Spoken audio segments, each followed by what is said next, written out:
ये 5-7-10 लोग मिलकर पे बैठेगा, लेकिन ये 5-7-10 लोग मिलकर चंदा वसूली के लिए अपना चेहरा चमकाने के लिए बार बार जाके बीपीएससी गेट पे कभी वहां करके नौटंकी कर दिए, माहौल खराब कर दिए। अब उसमें हम जाके अपना बदनामी तो नहीं कर सकते। लोग कहेंगे दिलीप कुमार चंदा वसूली कर रहा है, वो सबके साथ है। कभी गर्दनी बाग में जाके 5 गो बैठ जाएंगे, नौटंकी करेंगे, सप्लीमेंट्री रिजल्ट की मांग कर रहे हैं, उसमें बोल रहे हैं कि फलना चीज करो तो फलना करो, तो नीतीश कुमार के बारे में उल्टा पुल्टा बोल रहे हैं, तो तेजस्वी के बारे में उल्टा पुल्टा बोल रहे हैं, तो किसी को ये सब चीज आप अभ्यर्थी है, आप राजनीतिक बयानबाजी नहीं कर सकते। अभी नाराज दिख रहे हैं। बिल्कुल दिखेंगे। देखिए हम अभ्यर्थियों के हित के लिए लड़ रहे हैं ना, पिछले 2016 से लड़ रहे हैं। और आज कोई आके मतलब अपना चेहरा चमकाने के लिए किसी राजनीतिक पार्टी से जुड़ा हुआ रहेगा, कभी इस पार्टी कभी उस पार्टी, और 10 स्टूडेंट्स को बरगला के कभी गर्दनी बाग में बैठ जाएगा धरना पे, उसमें बुला लेगा दलाल सबको, सेटर सबको, और चंदा वसूली करेगा, स्टूडेंट को माहौल खराब करेगा, तुमको तो बोलना पड़ेगा। और आज बीपीएससी को मौका दे दिया इन लोगों ने, 144 लागू कर दिया। हम आज भी कर रहे हैं, सरकार जांच करवा ले, देखिए पता चल जाएगा ये लोग चंदा वसूली कर रहा है। पिछले 6 महीना से चंदा वसूली का ये काम ये लोग शुरू कर दिया है। TRE 1 से ही हम देख रहे हैं, कभी सीटेट अपीयरिंग पे, तो कभी सप्लीमेंट्री रिजल्ट, तो कभी इस पे उस पे करवा देंगे। पैसा का कोई तरीका हुआ भाई? तो आप भाषा को शून्य कर दीजिएगा तो फिर एक मतलब कांटा हट गया। जैसे भाषा में बहुत लोग फेल करेंगे तो उनका मार्क्स कितना भी रहेगा तो नहीं वो सफल हो सकते थे, लेकिन आपने भाषा को शून्य किया, जो कि गलत है। भाषा पेपर पास होना जरूरी था, 9 नंबर लाना था उसमें।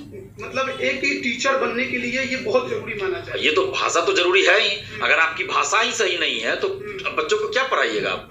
हम तो कहते हैं कि भाषा को भी मेरिट में अगर जोड़े 1 रिजल्ट इसको लागू किया जाए। कैसे?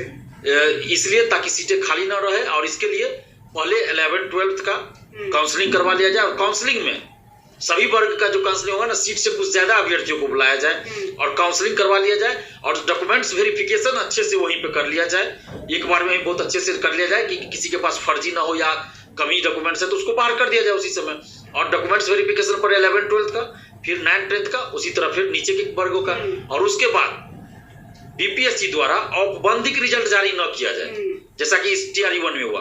बीपीएससी द्वारा जैसे और परीक्षाओं के लिए रिजल्ट जारी होता है, अंतिम रूप से चयनित अभ्यर्थियों की सूची, जिसको मेरिट लिस्ट कहते हैं, वो जारी होना चाहिए। अंतिम रूप से चयनित शिक्षक अभ्यर्थियों की सूची जारी होना चाहिए, मतलब शिक्षकों की यानी मेरिट लिस्ट जारी होना चाहिए। और इसके लिए पहले 11-12 का लिस्ट जारी हो, मेरिट लिस्ट, उसमें जो सफल हो गए तो उनका फिर नीचे के वर्गों में नहीं रिजल्ट हो। फिर 9-10 का रिजल्ट जारी हो, उसमें जिसका हो जाए उससे नीचे की क्लास में नहीं हो। तो इस तरह से होना चाहिए। तो इससे क्या होगा, सीटें खाली नहीं रहेगी, नहीं तो फिर सीट खाली रह जाएगी। और इसीलिए हम ये मांग कर रहे हैं खासकर बीपीएससी के चेयरमैन अतुल प्रसाद सर से कि आप इस पे गंभीरता पूर्वक विचार कीजिए कि सीटें खाली ना रहे। नहीं तो फिर क्या होगा, फिर सीटें खाली रहेगी तो फिर सप्लीमेंट्री रिजल्ट के लिए हम ही लोग को फिर लड़ना पड़ेगा। तो ऐसी नौबत ही ना आए, तो पहले ही इस तरह की व्यवस्था कर दीजिए। और डॉक्यूमेंट्स वेरिफिकेशन अच्छे से हो, क्योंकि TRE 1 में डॉक्यूमेंट्स वेरिफिकेशन नहीं सही से हुआ, जो शिक्षा विभाग ने कराया था, उसके वजह से बाहर बहुत लोग बाद में हुए और सीट खाली रह गया। तो इसलिए डॉक्यूमेंट्स वेरिफिकेशन बीपीएससी अपने स्तर से करा ले, पहले ही करवा ले। और उसके बाद, और इसमें डॉक्यूमेंट्स वेरिफिकेशन मुझे नहीं लगता है कि 8 लाख का स्टूडेंट है तो 8 लाख का कराना चाहिए। मुझे तो ये लगता है कि जितना रिक्तियां हैं जिस क्लास के लिए, उससे कुछ ज्यादा को मेरिट के आधार पे बुला ले, मार्क्स के आधार पे, जैसा कि हर बहाली में होता है। जो मार्क्स के आधार पे मेरिट माने तैयार कर लिया जाए लिस्ट, और जितना सीट हो उससे कुछ ज्यादा को बना लिया जाए। सबको बुलाने की जरूरत भी नहीं है। तो ये प्रक्रिया बीपीएससी को अपनानी चाहिए, और हम यही आग्रह करेंगे कि सीटें खाली न रहे। आप जो प्रक्रिया अपनानी है बीपीएससी को अपनाए। इसके अलावा भी हो सकता है कि उनके पास हो बहुत सारा चीज ऐसा तो करे, लेकिन सीटें खाली न रहे। प्रथम चरण में वेटिंग लिस्ट को लेकर भी काफी हंगामा हुआ था। सप्लीमेंट्री रिजल्ट की तो बात अभी हम लोगों ने देखी और सुनी, लेकिन वेटिंग लिस्ट जो है वो कितनी जरूरी है? देखो, वेटिंग लिस्ट तो सभी बहालियों में लागू होना चाहिए। इसकी मांग तो पहले से करते आ रहे, क्योंकि आप देखिएगा बहुत सारे बहाली में और सिविल सेवा में खासकर होता है कि 100 सीट सिविल सेवा में खाली रह जाता है, कभी कभी 200 खाली रह गया, मैंने बाद में वो छोड़ देते हैं, ज्वाइन नहीं किए तो खाली रह जाता है। तो और यहाँ अभ्यर्थी बेरोजगार रह जाते, 5 साल 7 साल से तैयारी कर रहे हैं, पीटी मेंस दिए, इंटरव्यू दिए, और वो बाहर हो जाते हैं सिविल सेवा में। और अन्य बहालियों में भी होता है, उनका सिलेक्शन हो जाता है, लेकिन वो कहीं और जॉब करते हैं तो उनको लगता है वो यहाँ से ठीक हमको वहीं था तो नहीं ज्वाइन किया। तो ऐसी परिस्थिति में वेटिंग लिस्ट का प्रावधान होना चाहिए, क्योंकि अभ्यर्थियों की उम्र तो स्थिर नहीं है, ना किसी की स्थिर नहीं है, लेकिन अभ्यर्थियों के चूंकि इसलिए कि नौकरी करना है तो एक उम्र सीमा निर्धारित है कि इसके आगे आप फॉर्म नहीं भर सकते। तो इसलिए ये चीज होना चाहिए, वोटिंग लिस्ट जारी होना चाहिए, सरकार को इसका प्रावधान करना चाहिए, अभी तक नहीं किया गया है। से कोई बातचीत की है? देखिए हम इनसे जरूर संपर्क करेंगे। अभी तो चूंकि दरोगा बहाली को लेके ये माहौल ऐसा हो गया कि अभी बीपीएससी वाला पे हम नहीं जा पाए, नहीं तो हम जाने वाले थे बीपीएससी ऑफिस, संपर्क करने वाले थे। तो धारा 144 भी लागू है। धारा 144 ठीक है, प्रशासन का अपना काम है, हमारा जो काम है वो तो हम करेंगे ही ना। हम थोड़े है कि 144 से हम डर जाएंगे, हम क्यों डरेंगे।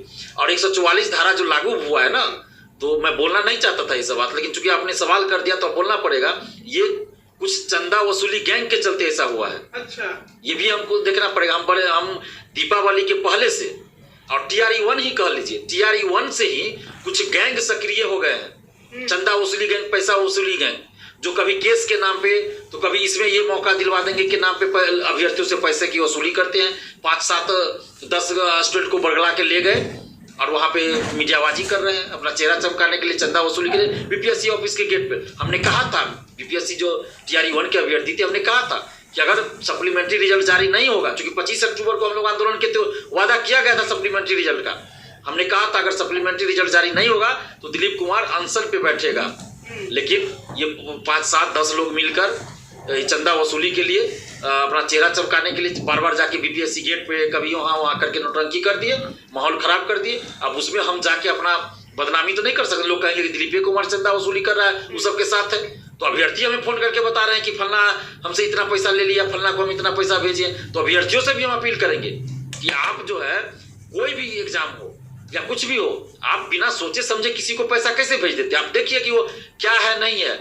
सिर्फ टीवी चैनल पे या यूट्यूब पे आके बड़ा बड़ा बात बोल देने से आप किसी पे भरोसा मत कर लीजिए। तो इसी के वजह से हुआ, चंदा वसूली गैंग के वजह से, जो 5 गो 7 गो को ले जाके बिना मतलब का मीडियाबाजी बीपीएससी गेट पे करते थे, इसके वजह से 144 लागू। आज तक बताइए ना, बीपीएससी ऑफिस के आगे हमने भी बहुत आंदोलन किया, प्रेस कॉन्फ्रेंस किया है, आज तक 144 तो नहीं लागू किया गया। कभी 1 महीना के लिए 144 लागू किया गया। तो ये सिर्फ और सिर्फ चंदा वसूली गैंग ने आयोग को मौका दे दिया, बीपीएससी को मौका दे दिया ऐसा करने के लिए। कभी गर्दनी बाग में जाके 5 गो बैठ जाएंगे, नौटंकी करेंगे, सप्लीमेंट्री रिजल्ट की मांग करें, उसमें बोल रहे हैं कि फलना चीज करो तो फलना करो, तो नीतीश कुमार के बारे में उल्टा पुल्टा बोल रहे हैं, तो तेजस्वी के बारे में उल्टा पुल्टा बोल रहे हैं, तो किसी को तो ये सब चीज आप अभ्यर्थी हैं, आप राजनीतिक बयानबाजी नहीं कर सकते, ये चीज समझना पड़ेगा। हम छात्र नेता हैं तो हम तो राजनीतिक बयानबाजी करिए नहीं रहे हैं। और अभ्यर्थी वो नहीं थे, अभ्यर्थी के रूप में वो लोग चंदा वसूली गैंग थे। काफी नाराज दिख रहे हैं। बिल्कुल दिखेंगे। देखिए हम अभ्यर्थियों के हित के लिए लड़ रहे हैं ना, पिछले 2016 से लड़ रहे हैं।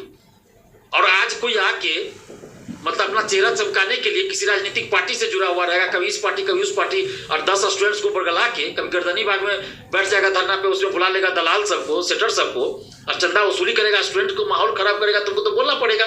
और आज बीपीएससी को मौका दे दिया इन लोगों ने, 144 लागू कर दिया। नहीं तो आज देखिए कि बीपीएससी जब हम लोग मांग किए हैं, अधिकतर मांगों को पूरा भी किया है बीपीएससी ने।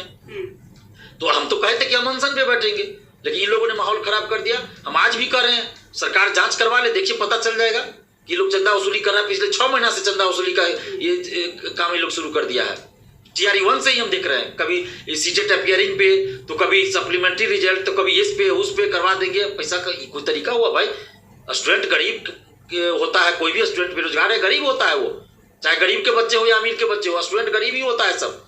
और उससे आप पैसे वसूली कर रहे हैं, और स्टूडेंट भी गुमराह हो जाते हैं। देख लेते हैं कि टीवी चैनल पे है, कोई यूट्यूब पे बोल रहा है तो विश्वास कर लेते हैं। ये सब चीजें बचना चाहिए स्टूडेंट को। हम बोलना नहीं चाह रहे थे ये सब चीज, लेकिन आपने सवाल कर दिया तो मेरे मुंह से सच्चाई निकल गई।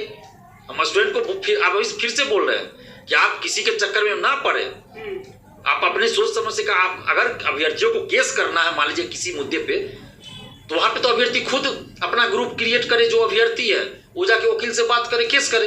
इसमें किसी दलाल का, सेटर का या किसी और का क्या काम है भाई? उसमें दिलीप कुमार का भी कोई काम नहीं है। हम तो हमेशा बोलते हैं कि आपको केस करना है, जो भी हमको फोन करे केस करना है, ठीक है, आप हमसे सलाह ले सकते हैं, हम बता सकते हैं कि 2-4 वकील का नाम, आपको केस किस आधार पे करना है वो पॉइंट हमको जो लगेगा बता सकते हैं। लेकिन वकील से आप खुद जाके बात कीजिए, कितना फी है, नहीं आप खुद पैसा दीजिए। उसमें हम क्यों अपना अकाउंट नंबर जारी करेंगे कि हमको पैसा भेजिए, हम केस करने जाते हैं? हम क्यों करेंगे भाई? जहां पे आंदोलन है, सड़क पे करना है, वहां पे आंदोलन का नेतृत्व करने की जरूरत है, वहां हम करते हैं, आंदोलन का नेतृत्व करते हैं। लेकिन केस में वहां नेतृत्व करने की क्या जरूरत है? तो आपने स्पष्ट रूप से सुना कि जो छात्र नेता दिलीप सर हैं उनका क्या कुछ कहना है। उन्होंने स्पष्ट रूप से एक मीडिया से वार्ता करके ये बात तो बिल्कुल क्लियर कर दी है कि भाई सप्लीमेंट्री जो रिजल्ट है उसको विभाग को जारी करना ही होगा और हमारा प्रयास जो है वो निरंतर है। तो दोस्तों इस वीडियो में इतना ही। धन्यवाद दोस्तों। जय हिंद, जय भारत।